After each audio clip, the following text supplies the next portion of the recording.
But what I am saying is this: the Knicks better be worried. Knicks fans, I love y'all. Y'all one of the most rambunctious fan bases in the league in terms of not being toxic and not being overbearing, not being annoying. Y'all support y'all team through and through. Real love Knicks fans out there. Unlike some of these other fan bases that are oversaturated by their bandwagon fans, they allow their bandwagon fans to have larger voices than them. Y'all are not the same. Spurs. This is the matchup that you guys got to understand that's going to swing this series in either in the Knicks' favor or the Spurs' favors. And that's the point of attack. When I look at the Knicks play, granted, against the Atlanta Hawks, they were down, one win versus two in favor of the Atlanta Hawks.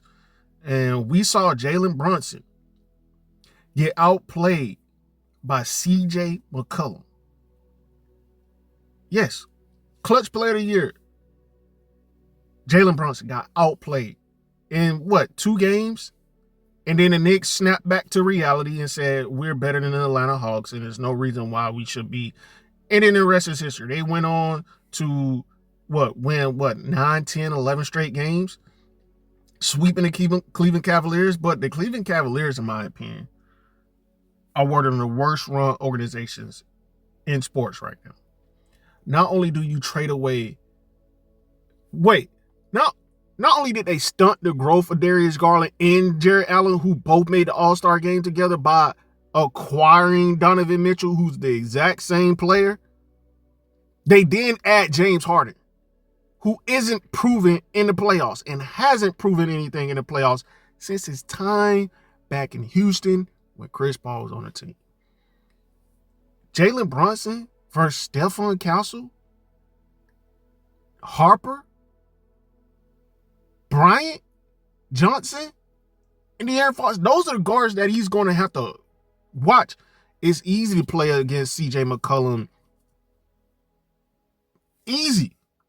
It's easy to play against Donovan Mitchell and James Harden. It's easy to do that. But when you got to go up against some real thoroughbred young players, now, it's crazy to say this, but I got to say it. It would have been better for OKC to play the Knicks than the Spurs because the Spurs are fully healthy. Now, the Spurs do need a power forward to pair alongside Victor Wembanyama because you're not going to get far with Champagnie being your power forward. You're going to just need a little bit more firepower at that power forward position. In my opinion, I say bring in LeBron James for $15 million? Because if LeBron thinks he's going to be worth $50 million going into year 24 at the age of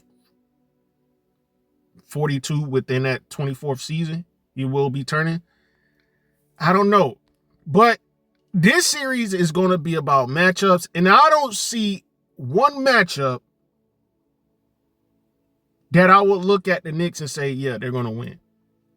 Mikal Bridges, not better than Vassell. Not better than Keldon Johnson. And people are saying this is saying, what? Yeah, all year y'all been talking about how bad Mikal Bridges was, how he wasn't worth all those draft picks that the New York Knicks wasted on him. And it took the series against Atlanta for him to start showing why he was worth those first-round picks. Just look at the guard rotations for the Knicks. Jose Alvarado doesn't get that much playing time. You got Jalen Brunson. Of course, he's the starter. He's the point of attack. You take him out of the game, what are you going to lean on? Jordan Clarkson.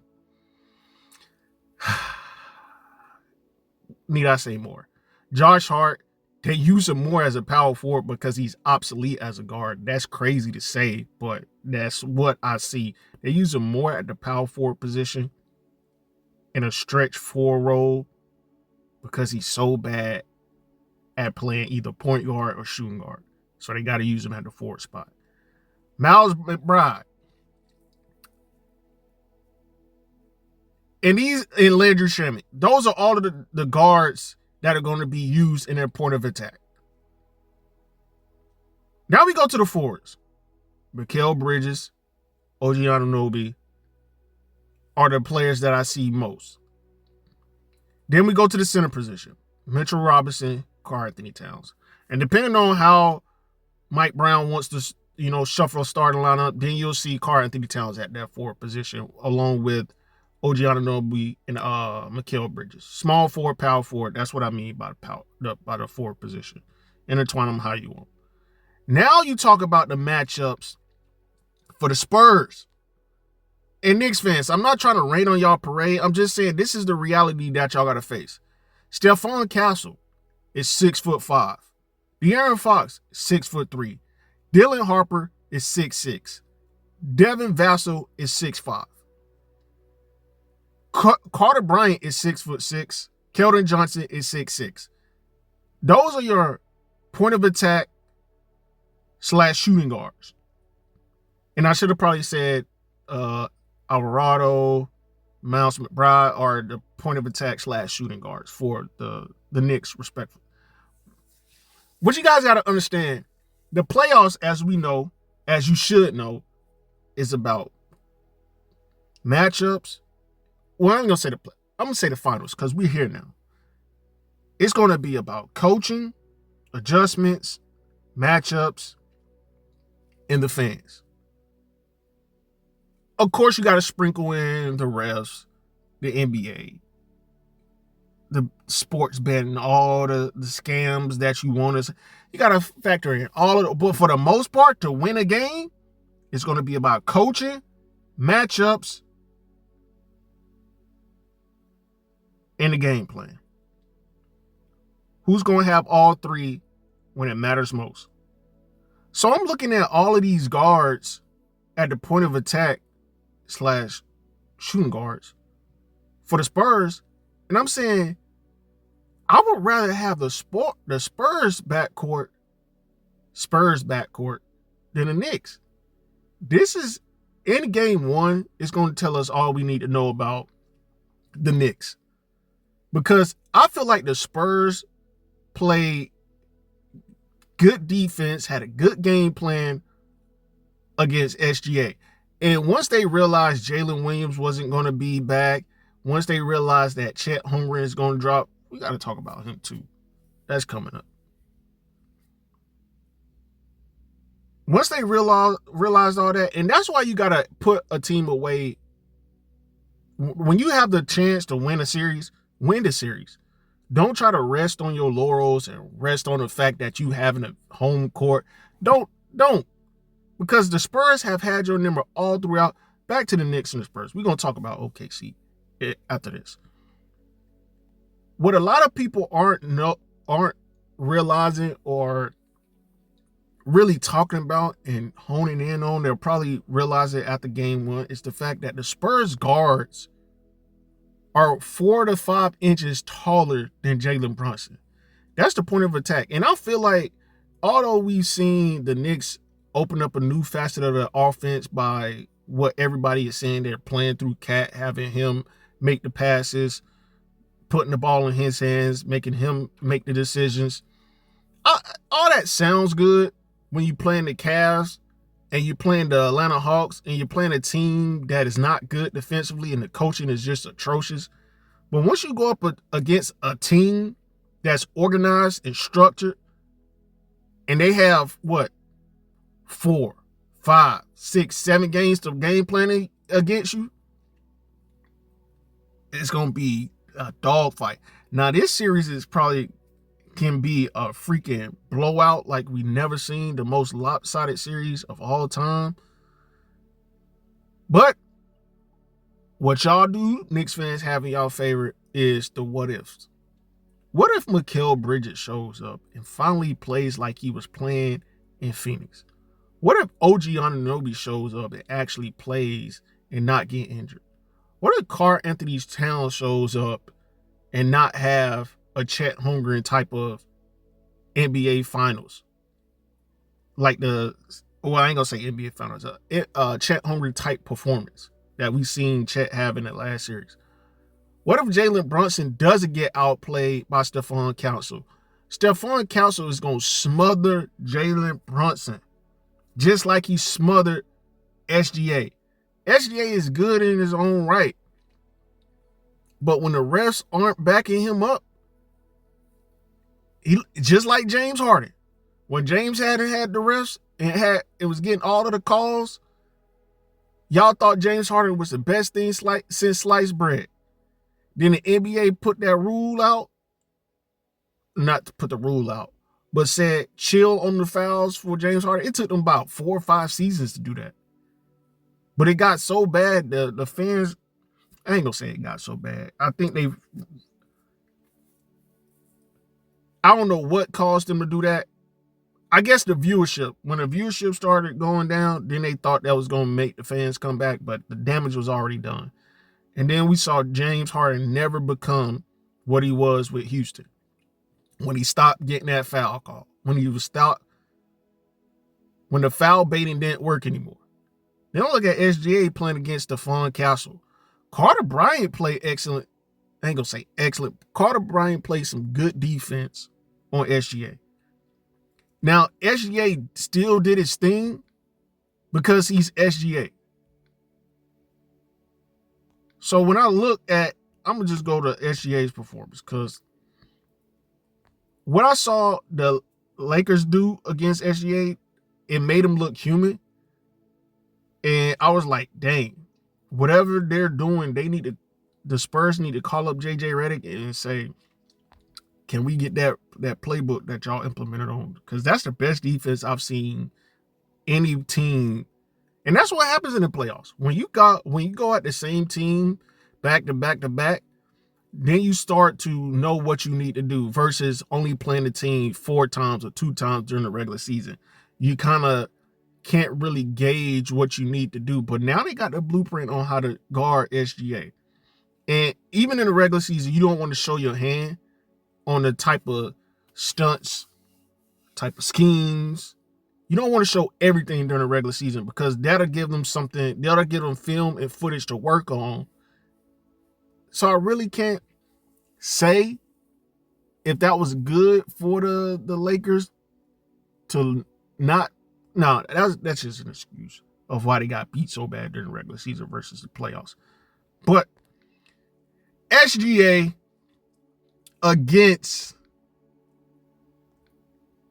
let's see the game logs. So he had 35 points, he had 15 points, he had 32 points, he had 19, 26, 30, and 24. So he had 3 30-point games. He had a 35-point game in which they lost. Some would say because Chet didn't show up. I would agree with you. And he had 15 points in a game that they lost because I think that was game 6, wasn't it? Yep, it was game 6. And that set up game 7. So 2 straight losses. Then in the game they won, he had 32 points. They took a 3-2 series lead in that. The game he had 19 points. They tied the series up. So for the most part, San Antonio did enough to suppress the greatness of Shai Gilgeous-Alexander. Not only that, the Spurs matched up well. Chet, Jalen Williams did not show up in the series, and that was the difference in this Thunder series. If they had their whole team healthy, I think they beat the Spurs. I really do. If Jalen Williams was completely healthy, because now you can't stunt, you can't double, you can't show help, you can't. If Jalen Williams is playing at an all-star level and healthy. So, I will be back with a second opinion on the Knicks Spurs series. This is just my first thoughts going into the series. Last but not least, Jalen Brunson. For those that don't know, Jalen Brunson is what? 6'2". And you, like y'all know, you can't believe the height adjustments on. Just know, he's shorter than De'Aaron Fox, the shortest point of attack guard that gets meaningful minutes for the Spurs. So keep that in mind. Jalen Brunson is 6'2", shorter than De'Aaron Fox. I'm going to read off these heights to y'all. Stephon Castle is 6'6". Some would say 6'5". Some would say 6'4". Take your pick. Just know he's, 3 inches taller than Jalen Brunson. More athletic. Some would say faster. So, De'Aaron Fox, 6'3".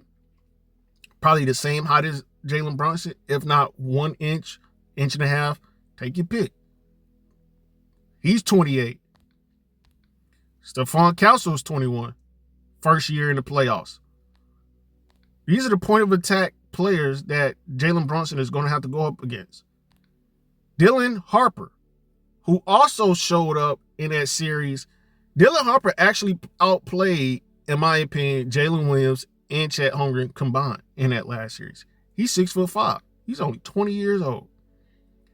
Then we got, you can mention Jordan McCullough. He gets garbage time minutes, but he's not the player that I've seen in that point of attack role. Then you got the Devin Vassell. I think this is their starting small forward, if I'm not mistaken. He's 6'5". He's 25 years old. Then you got Carter Bryant. As I told y'all, he was 6'6". 6'6", 20 years old. What is this, like his first year, second year in the league? Their longest tenured player, Keldon Johnson, 7 years with the Spurs. He's 6'6", 6th man of the year. So those are just some of the names that Jalen Brunson would have to guard. And you know, the same way the Atlanta Hawks treated Jalen Brunson, put him in pick and rolls, the same way you saw Cleveland do Steph Curry, put him in pick and rolls.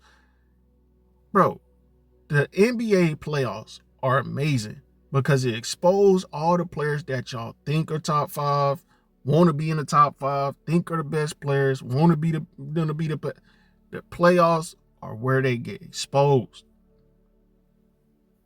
And this is I don't get why people claim Steph Curry is one of the GOATs.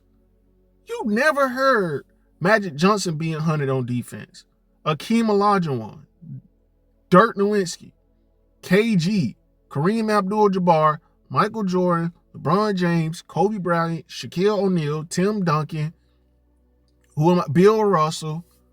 The top 10 players in the NBA of all time, who we always constantly mention, those guys, you never heard about them in the playoffs getting hunted on defense, being put in isolation, on islands, attacked on defense. You've never heard about them. Probably at the end of their career, probably the only one I would say is Dirk Nowitzki because he was slew-footed. But I don't remember a series where people will actually hunt Dirk Nowitzki and put him in pick and rolls. I just won't remember it. I've seen Dirk play against the Miami Heat not once but twice. I've seen Dirk sweep Kobe Bryant. Back to the point. Jalen Brunson is small. And this is how I feel to end this thing to switch over to the next segment about this whole entire ordeal. Jalen Brunson is the Knicks offense.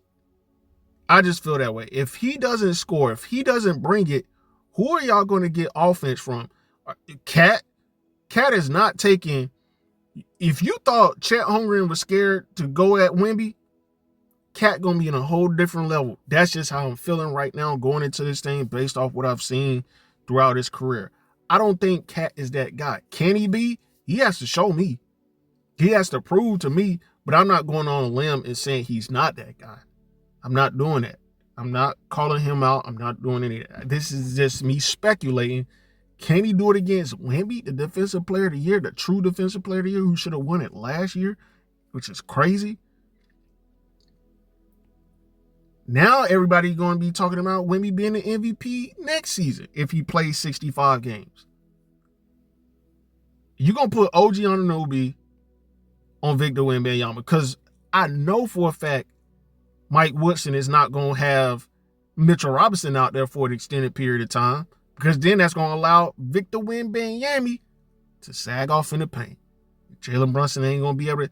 It's one thing to see SGA, who's 6'6", shooting over Wemby. It's another thing to see Jalen Brunson, who's 6'2" with shoes on, probably 6'1", shooting over Victor Wembanyama. All right, switching segments on this live stream. For those that care, the Oklahoma City Thunder have been bounced out of the freaking playoffs. Only because, and I say this with so much sincerity, because of trash Chet Holmgren. And we've been saying this. People who know have been saying this. For some reason, it was a debate on who was the rookie of the year. Was it Chet Holmgren or Victor Wembanyama? Chet Holmgren, who was already 1 year in the league.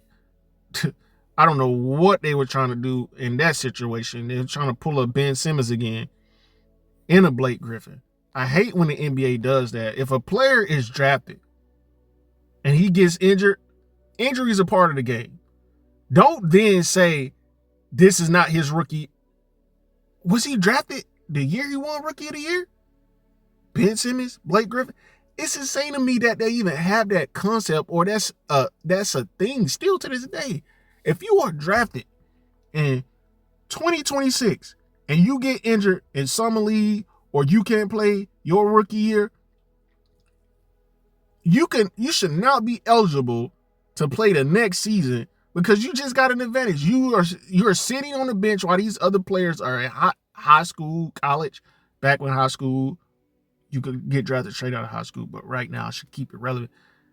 You should not be able to sit on the bench for a full year, watch the game, learn. You already having an. Oh my God, that's crazy. But let's talk about these numbers for OKC, and we're gonna talk about them trading for Giannis Antetokounmpo, because I'm not going into next year hoping that Jalen Williams changes his diet and take care of his body, because hamstring injuries to me are very, very avoidable injuries. These are injuries that I see from, the outside looking in as injuries where players are eating the way I eat. They going to Burger King, they going to Shake Shack, they going to Whataburger, they going to Zaxby's, they going to McDonald's, getting 4 for 4s from Wendy's, eating snacks, cakes, pies, doing everything opposite of what they need to do to stay in tip-top shape as an athlete. And those are like unavoidable injuries. Hamstring injuries are so avoidable. Did I say unavoidable? Those injuries are so avoidable for athletes. And it's not like knee injuries, where that's, in my opinion, I think knee injuries are a little bit more genetic. Trust me, y'all. Stretching, eating right, taking care of your body, making those muscles strong, you can avoid hamstring injuries. You can avoid them.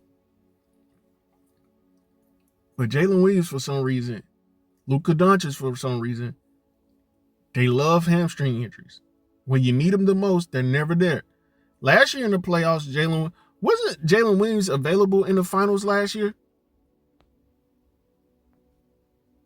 If I'm not mistaken, he was available.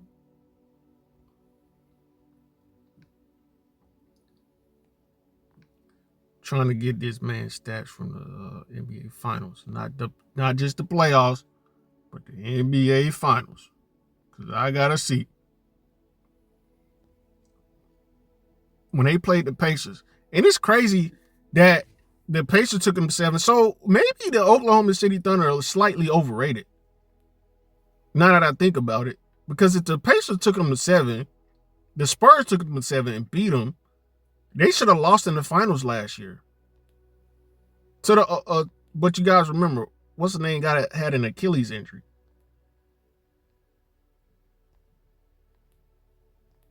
So, let me see. In 7 games, who had the most points? Of course, SGA. Jalen Williams had 23, 5, and 3. Minutes played, he had the second most minutes played, 243. So he was available. for them.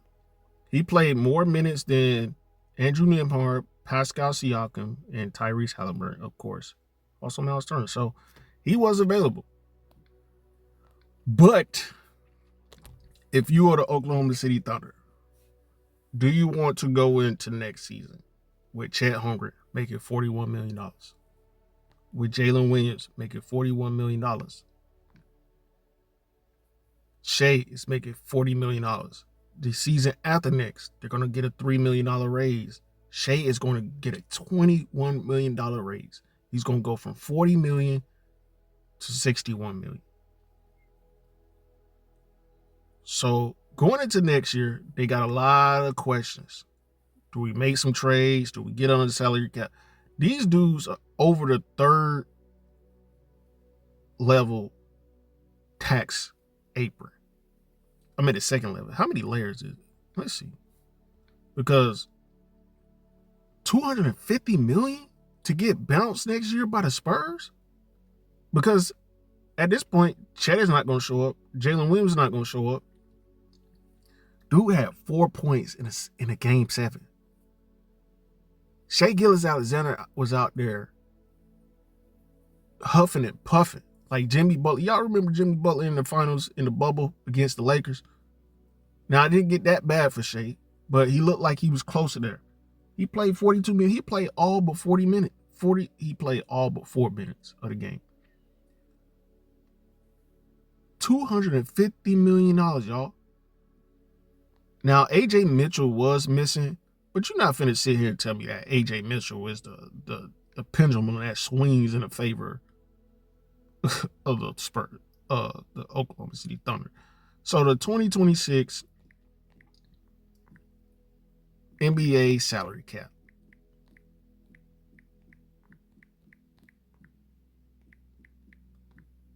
Let's get some facts in here. So you got the luxury tax at 201. You got the first tax apron at 209. You got the second tax apron at $222 million. Now, if you look at all of the payrolls, let's just see all of the payrolls of every team in the NBA going next season. 220. Remember, second tax apron is $222 million. Cleveland is over that. Orlando is over that. Denver is 215. Knicks 205. Indiana 202. How the heck is Indiana paying $202 million? Tyrese, Pascal, Ivica Zubac, $200 million to have a freaking play-in team? What? How the heck are you in the tax? They gotta make some trades. Why the heck is Obi Toppin making $15 million? Why the heck is Nembhard making $19 million? Zubac deserves $20 million. Why is Pascal Siakam making whoever is their lead salary cap watcher, fire that dude, because y'all make some dumb decisions. Dumb decisions. What? So, like I said, salary floor is 149. Every team has to spend that much money on 15 total players. Salary cap is 165. That's how much you can spend on 15 players without paying a tax on every dollar that you're over. The luxury tax, which is 201, the first apron tax, which is 209, and the second apron tax, 222. But those tax lines, if you're over, come with stiff penalties, and they also come with fines, heavy fines, stiffer penalties the more you're over each salary cap line. So here we go. Soft cap. Teams can exceed this mark using specific contract exceptions like bird rights to retain their own players. Of course, that's true. The tax threshold, $201 million. Franchises with payrolls exceeding this amount must pay incremental tax penalties for every dollar over the line. Mind you, OKC is at $250 $50 million next year to get bounced by the Oklahoma City. Not, I ain't gonna get bounced by themselves. Bounced by the Spurs at any point they play them. And all these other teams are getting better. The first apron, $209 million. Teams lose access to full non-taxpayer mid-level exceptions. Those are for people who want to sign players that are role players or there's no money available. That's the last option. It cannot take back more salary than they send out in trades. So they can't trade a player that's making $22 million to acquire a player that's making $33 million. The second apron, it's the final apron. It's $222 million. Designed as a virtual hard cap. And I think this is the adjustment that they added. I think they added these two because first I think it was just the luxury tax.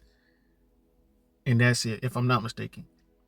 I'm not a anthropologist. I don't know about the salary caps and the CBA and all that. I just watched the game and love the game. Designed as a virtual hard cap, teams above this line face severe transactional penalties. They cannot use any trade exceptions, aggregate multiple player salaries in their trade, so they can't trade two players for two players. They can't do that. Send cash in deals, sign a buyout players. That's crazy. High-spending teams like the Cleveland Cavaliers and New York Knicks are already tracking to navigate this second apron. And that's all for next year. All for next year. Cleveland, Oklahoma, Orlando, Denver, New York, Indiana, Sacramento, New Orleans, Toronto are all at least over $200 million or getting there. Minnesota's getting there, $190 million. Boy, wouldn't they love to have Karl-Anthony Towns back right now? I wouldn't be having these questions or thoughts about Karl-Anthony Towns if he had Rudy Gobert next to him to guard. But he really going to be on the island trying to guard Victor Wembanyama. And if you thought with Chet, well, I think Karl-Anthony Towns is better than Chet anyway, pound for pound. But I don't know how much that's going to come in to help Oklahoma next year. Will have to trade either Chet and Jalen both for more talent, or they're going to have to trade one. Because you cannot go into next season at $250 million, not being able to use any leverage in terms of acquiring players to make it better. Because what if Jalen Williams goes out with the season-ending injury? What if Chet Holmgren goes out with the season-ending injury? They both had season-ending injuries in their career already. So going into next season, if we know that as people who watch the game, they must know that. They must come to that realization. And the players on the open market this year really don't have any leverage coming into next season because all of the top contending teams don't have any money to spend on any of these role players coming into next season. Just to name some of the free agents for 2026, because it's scarce out there. Now next year there'll be some money available, but this happens from time to time where there's not enough money to go around, so players have to scratch and claw for 2-year deals, 1-year deals to recoup what they could get on the open market. But we just state LeBron, of course, Trae Young, Zach LaVine, James Harden, CJ McCollum, Chris Middleton, Kristaps Porzingis, Isaiah Hartenstein has a club option. Do they pick that up and go over the salary cap next year or what? Andrew Wiggins, Tobias Harris, Fred VanVleet, Anthony Simons, Draymond Green, John Collins. Kuminga has a club option. Somebody can sign him to an offer sheet, and Atlanta has a right to match it or let him go, depending on if he wants a raise from that. If he wants a raise, or does he just want a long contract extension? He's 23 years old, been in the league for 4 years, making $23 million this year. Does he want $30 million, $40 million? What does he want? Because he can't be asking for $30 million, $40 million, $25 million or less. That seems reasonable for a couple of years, 4 seasons. I think that's the max you can do. KCP, 33 years old, still a valuable option. Can he still play defense? Can he still shoot? There's a reason why he's bouncing around from team to team now. Nikola Vucevic, defensive liability, cone on defense, but he gives you a lot of. He's 35 too. So, I don't know. That's tricky. But I would bring him in just for his scoring ability and his ability to stretch the floor. But defensively, whatever team he goes to, y'all fans gonna be mad once y'all realize he can't play defense. Norman Powell is 33 years old, 10 years in the league. Does he have a year or two left at an all-star level? Should have been an all-star with the Clippers. I'm still trying to figure out why he wasn't, but that's crazy. Even with the Miami, he should have been an all-star. Harrison Barnes, $18 million, fell out of the rotation after suffering an ankle injury. Champagne got that starting job and didn't look back. I think he's gone from the Spurs after this season. Colin Sexton, journeyman, 27 years old, made $17 million last season. He's if you want to liken or compare John Collins to somebody, compare him to a more offensive, a more skilled Patrick Beverley. Not as elite defensively, but just comparing to Patrick Beverley. Jusuf Nurkic, that's trash. Zach Collins, trash. Bogdan Bogdanovic. This man is named Bogdan, and his last name starts Bogdan. That's crazy.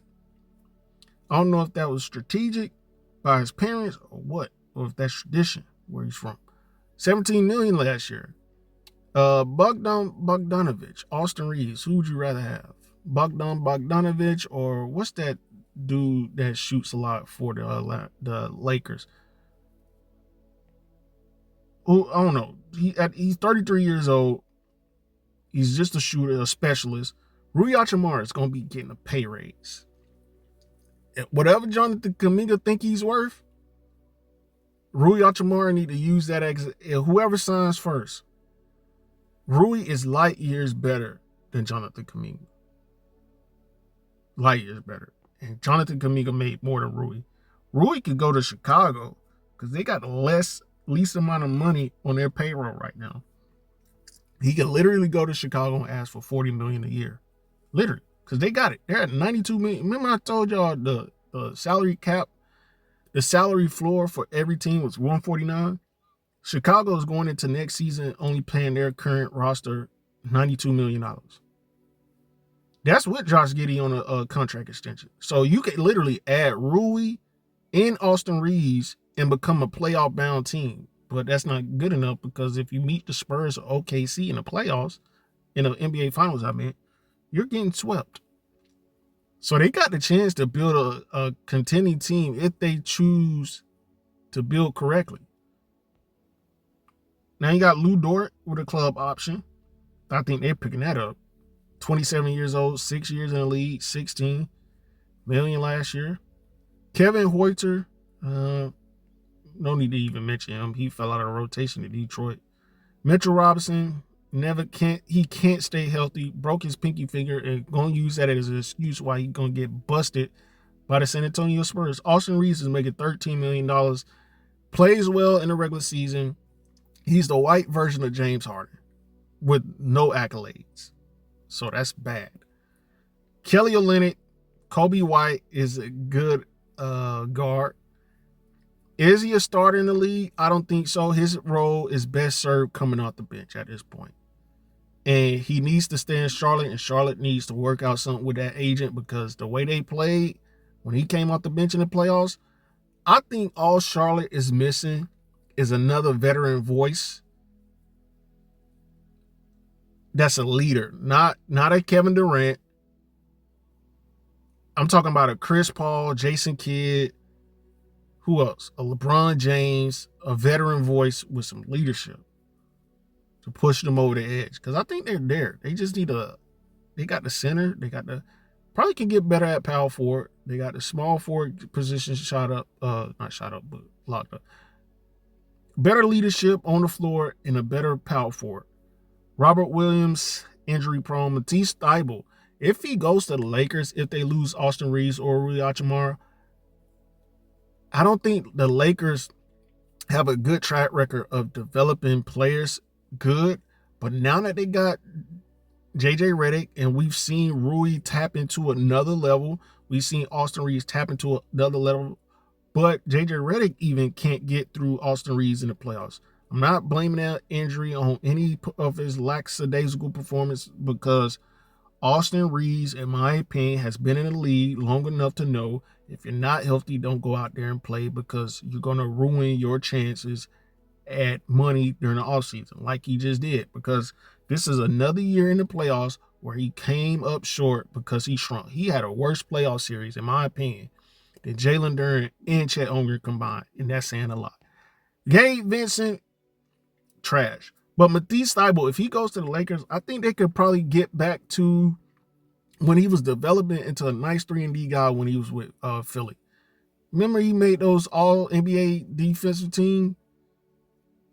I forgot which one it was, either his first team or second team, but he was hitting them strides and they traded him away. And he hasn't been the same since. And that's what happens sometimes. But going to LA, I think he'll do well with JJ Redick. Luke Kennard, specialist, probably the best three-point shooter in his free agent class. $11 million. You'll probably get a $4 to $5 million raise. Nothing above $20 million. Anything at 18 or below. Maxi Kleber, blah. Moritz Wagner, injury prone. Brook Lopez has a club option. I'm for sure knowing the Clippers picking that up. Now he can agree to a buyout. If I'm Brook Lopez, I would agree to a buyout and go to a championship contending team like the Spurs and play for, because the Spurs have a little bit of money. So I would rather Brook Lopez play alongside Victor Wembanyama. That's the type of player that Victor Wembanyama needs next to him. He needs a defensive-minded three-point specialist. And even at 38 years old, I'm bringing Brook Lopez in. Because in the playoffs, he showed that he can still give you 5 to 10 minutes. Just on a one-year deal. Quentin Grimes. I'm surprised that they chose Quentin Grimes over, what's that dude from OKC? I forgot his name, but y'all know. They traded their young draft pick for Quentin Grimes that they acquired from Dallas. He's 26. I can't believe his name is escaping me. Let me do my due diligence, though. Y'all know who I'm talking about. For the sake of being correct, gotta be correct. Jared McCain, yeah. They chose Quentin Grimes over Jared McCain. That's insane. But I get it. Jared McCain had a season knee injury, so you expect him to have another one based off what we've seen in the past with knee injuries. Kelly Oubre, terrible defender, doesn't do anything special except bring energy. DeAndre Ayton has a player option. LA has no choice but to have him on the roster. If I'm LA, I'm going to his agent and agreeing to a buyout. That buyout is going to probably be the full $8 million not to play on my roster. Or they can waive him during the stretch provision. I would rather do that. Kevon Looney, active center. That's it. You're not getting anything from restricted free agent. Benedict Mathurin with the Clippers. Anybody that goes to him, I think Benedict Mathurin can develop. He has a nice game. He's only 3 years in, 23 years old. If he went to a team like OKC or the San Antonio Spurs, we would see the true talent. But simply because he's been in Indiana, we saw his true talent in Indiana, but you guys know what happened with that situation. So Ayo Dosunmu is making $7 million at 26 years old, 4 years in the league. He's going to get a nice payday. Like I told y'all, the Chicago Bulls have $92 million. They could have kept him and signed him, but they probably saw something in him that nobody else. I don't know. But the way I saw him step up in the playoffs for Minnesota, maybe he knows that. And this is why I hate when players are in a contract year, because we don't know if there's that real skill set or if they're playing like that because they know they got to get paid or they know they're playing for a contract. So Ayo Dosunmu, I would say nothing more than $15 million. 4 years, $15 million annually. OKC's Karen Williams didn't do enough to even make it. And that's about it, man. You got Zaire Williamson, Darren Sharp, Dean Wade, D'Angelo Russell, Al Horford. It will be that veteran power forward who I was talking about that Charlotte needs. It's better than anything. Nicholas Batum, he's still in the lead, dog. It's the fourth quarter. Who the heck put Nicholas Batum in? Gershon Yabusele, Bradley Beal has a player option for $5 million. Maybe he should have stayed in Washington. We were all calling for him to leave Washington, but maybe he should have stayed in Washington. He can I think he's going to retire, dog, because I don't think his services will be needed on any team, because what has he done? Also made dang, Kevin Porter Jr. would be a nice pickup. Hopefully he's learned from his mistakes early on that he's made, but $5 million, he's 26 years old. He should be on a contract like Chet Holmgren and Jalen Williams right now. Marcus Smart would be an excellent pickup for the Oklahoma City Thunder or the San Antonio Spurs. But like I say, Oklahoma, they don't have money. And like the fines are, or not the fines, but some of the stipulations on being taxpayers is you can't sign a player in free agency if you're over the salary cap. So that would be a nice pickup for them. That would be a nice pickup for the Atlanta Hawks. But Marcus Smart at this point in time, the perfect fit for him would be the Lakers or the Celtics or any championship contending team with money to spend on a veteran combo guard that still can play some elite defense. Remind you, he's a defensive player of the year candidate too. Nick Richards, Andre Drummond, Jalen Duren is restricted. If any team outside of the Detroit Pistons signed Jalen Duren, you deserve whatever you about to get from him, whether that's good or bad. Aaron Holiday, Mark Williams, Jose Alvarado. In my opinion, Jose Alvarado is not a bad player. He was good enough for the Knicks to notice that, hey, maybe we need him, but he's not good enough to crack the rotation for the Knicks, even though he's a better defender than Deuce McBride. Haven't seen him at all make meaningful impacts for the Knicks. Seen him a lot in New Orleans. Tari Eason, how he played against the Lakers, $4 million, probably going to get reduced to $3 million. Dwight Powell, been in the league for 11 years. Ain't did jack. I don't know what the Dallas Mavericks see in this man. Maybe he's married to somebody's daughter in that organization, because 11 years in the league, 34 years old, not one accolade to his name. Kevin Love is still in the NBA, 17 years. Hasn't been relevant since LeBron James. So this is all Gary Trent Jr., Gary Harris, Kyle Lowry, Jordan Clarkson, Garrett Temple, Tim Hardaway Jr., Joe Ingles, Doug McDermott, Jeff Green, still in the NBA. That's crazy. Larry Nance Jr., Bismack Biyombo, DeAndre Jordan, Taurean Prince, Patrick Baldwin, Jackson Hayes. Jackson Hayes would be a nice pickup for a team. Jackson Hayes shows some flashes. It's just that, bro, at some point you got to realize that you got to add some else to your game. If this man added a mid-range, he would have literally been in. If I'm being real, the way DeAndre Ayton plays, or the skills that DeAndre Ayton displays, are the skills that easily Jackson Hayes could have developed. You've been in the league for 6 years on what? 2 different teams, and you don't have a mid-range jump shot yet? These dudes are lazy, dog. I mean, you make $1 million a year every offseason. I would literally be in a gym trying to figure out what Brook Lopez and Al Horford did to go from traditional big men in the NBA back to the basket, no jumper whatsoever. Okay, they both had like nice mid-range games. And then they started shooting threes out of nowhere and became, by some, elite three-point shooters. I ain't gonna, okay, I'm tweaking. Elite would be Ray Allen, Steph Curry, Klay Thompson, Pedro Stojakovic. Who else we got? Cal Korver. That would be elite three-point shooters. So I say good, decent three-point shooters. Jackson Hayes, dog. I'm telling y'all, if I was in the NBA, I don't know what it is, because I feel like this.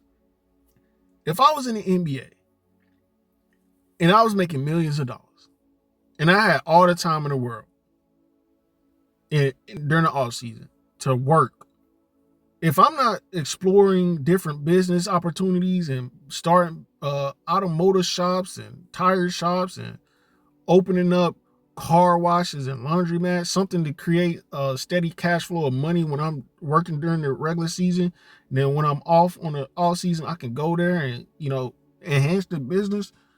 If I'm not doing that in the off season, I am in the gym developing a jump shot. The NBA is a jump shooting league, and it's turning it into a young man's league now. See it, the team's getting younger, the players getting younger and younger in playoffs. It's the youngest team I've ever seen in the NBA Finals, of the Spurs. If we notice as fans and we notice the game is shifting towards shooting or being elite shooters, Jackson Hayes, dude, this man, if he literally developed a jump shot that's good enough to be respected by other teams, we would not have been talking about DeAndre Ayton as a starter for the Lakers. There will be no need to acquire DeAndre Ayton in the offseason if you just develop somewhat of a decent jump shot. I spent way too much time on that, but Russell Westbrook, Walker Kessler is a restricted free agent. This man is finna get some money. He's 24 years old, 3 years in, got a nice defensive game, can develop a three-point shot or a jump shot, but this day and age, if you're a center and you can't shoot, you're becoming obsolete, especially in the playoffs. Just take a page out of Jalen Duren's book and rip it up. Thomas Bryant, Gary Payton II, DeAnthony Melton, Bruce Brown. I'm all the way at the bottom of the list where players made $3 million last year, and I'm still seeing decent role players. Josh Okogie, Landry Shamet, Marvin Bagley III, Julius Champagnie got a club option. I think the Spurs are gonna give him a nice raise, because he hit some big shots in Game 7 for sure. He's hit some big shots in the whole entire OKC versus Spurs series. And Thanasis Antetokounmpo, for those who want Antetokounmpo, that's not named Giannis. Peyton Watson, Seth Curry, Jason Tate. Okay, now I'm just getting into a bunch of random names. I think that's it. I think that's all of the players that are worth naming, because now we get into the players that made just $2 million a year. And trust me, the amount of money a player makes doesn't equate to their talent. So I'll see y'all, Wednesday? I'm still going to have some content coming out, daily. So make sure you follow the live stream, and then